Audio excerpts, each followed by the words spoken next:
As America passes the grim milestone of 200,000 lost to the coronavirus, hospitalizations and deaths are down overall. However, new infections in many states are starting to trend back upward, fueling fears the colder weather and upcoming flu season could spark another surge. Tuesday, President Trump defending his administration's handling of the pandemic. And it's a terrible thing, but had we not closed our country down and reopened, and now we're doing well in reopening, the stock market's up, all of those things, but I think it's a horrible thing. But if we had not done it right, you could have 2 million, 2.5 million, or 3 million. But it's a horrible thing. Vice President Joe Biden taking aim at his response in this campaign ad. President Trump wants to write off those we lost as nobodies.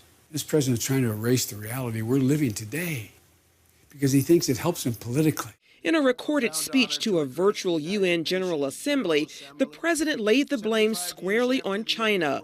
He accused China and the World Health Organization of spreading misinformation about the virus's transmission. We must hold accountable the nation which unleashed this plague onto the world, China. The United Nations must hold China accountable for their actions. The president also promising that America will take the lead in conquering the virus. We will distribute a vaccine. We will defeat the virus. We will end the pandemic. And we will enter a new era of unprecedented prosperity, cooperation, and peace. But with the flu season approaching, cases are on the rise. 18 states are in the so-called red zone, meaning infections are spreading rapidly.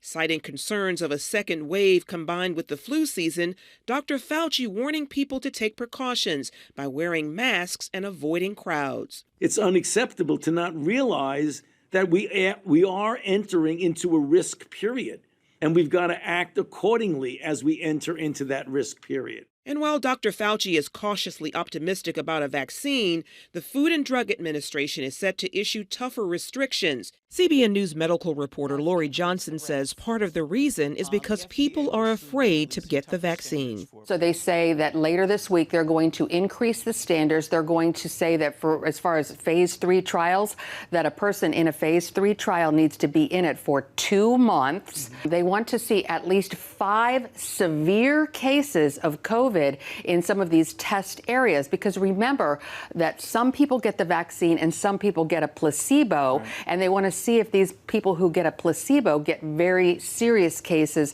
of COVID, even elderly people. That will show whether it works. Those new rules making it unlikely a vaccine will be ready by Election Day. Charlene Aaron, CBN News.